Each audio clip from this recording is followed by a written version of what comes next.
when Jesus ascended to heaven after the resurrection, after all the fanfare, the high fives, the raised glasses, the big toast, the confetti, the balloons falling from the firmament, I imagine there was a conversation between Mr. Deity, Larry, and Jesus that went something like this. Great job, Jesse. Really, just a stunning piece of work. We couldn't be more proud. And things are going to be so much better for the people down there now that you've told them not to X or Y.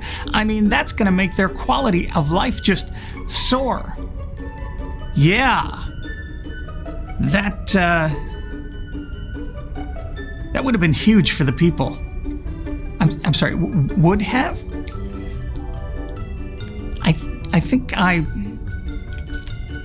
forgot to mention that. You forgot. Well, you can't possibly remember everything, right? I mean, nobody's perfect. But you did tell them about Z, right? I mean, that would be almost impossible to forget, I imagine. I think I said something about that. Yeah, I'm pretty sure. Yeah, I think so, because we all talked about that one. Remember how adamant Lucy was about that one? I do. Yeah, I do. Larry would step in here. Please tell me you didn't forget about the A and B. Crap. Think about the amazing opportunity the incarnation would have been for an all-knowing, all-loving God. I mean, he hadn't really hung out with his people in 1,400 years, and then he was just popping in from time to time, killing the firstborns and hardening Pharaoh's heart. With the incarnation, he had a whole 33 years, of which he spent less than 10% of his time teaching us how to be better people. Perhaps he should have taken some kind of time management class in his late teens or something, I don't know. But it's not just the complete waste of time, is it? Imagine all the things an all-knowing, all-loving God could have imparted to us. Things Jesus just apparently forgot? I don't know. And I'm not even talking about the genuinely transcendent things that would have demonstrated his divinity, like a cure for cancer or some amazing scientific revelations far beyond the thinking of his time. I'm talking about some pretty basic stuff, some of which you'd think an all-loving God would be excited to fix, seeing as there was quite a bit of crap that came from his very own people. With that in mind, here's my top 5 things Jesus forgot to tell us.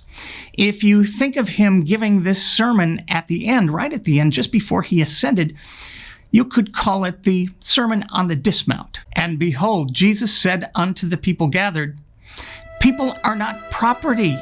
You're not allowed to own another individual. My Father cursed the ground so you'd have to toil painfully." It's right there in the opening chapters. In Dad's name, who thought it would be okay to kidnap other people and make them toil on your behalf? You lazy sacks of Anyway, stop that. Just stop it right now, or I will pull this whole planet over and turn it right around. So help me, Dad. Jesus continued, "Don't rape anyone. Women, men, children, sheep. Just don't do it. And by the way, rape is any sex that is not consensual." I know my father left the door open on this one with that whole female prisoner of war thing, but he told me that was just a misunderstanding. So no raping of any kind. Are we clear? Jesus sat down and drew in the dirt. It was a vertical line followed by an equal sign followed by another vertical line. "All people are of equal value," he said. "I know it doesn't appear that way. Some of you are, well, let's face it, not too bright. Some of you smell like goat urine. But the core of each and every individual is valued by my Dad and me every bit as much as any other person. Male, female, Jew, Samaritan, Roman, Greek, Pastafarian. In light of that," Jesus said, "there are no exceptions to the do not murder rule.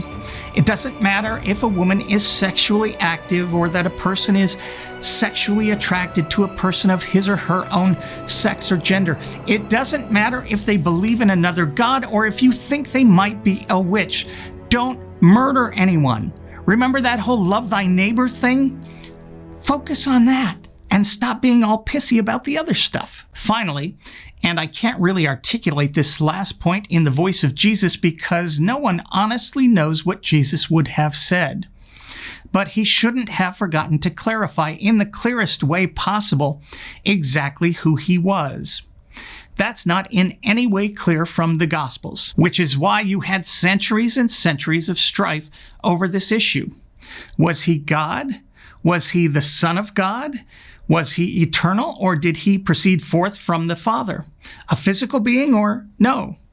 It's why you had Arians, Athanasians, Adoptionists, Marcionites, Gnostics, Tritheists, Unitarians, Binitarians, Modalism, the Council of Nicaea, the Council of Constantinople, and the need to enforce the Trinitarian concept of God under penalty of death. Clearly, Jesus should have seen that coming. Kind of makes you think he might just have been some dude who looked really good in a muumuu, doesn't it? If he existed at all. Once again, I'm me. Thanks for watching.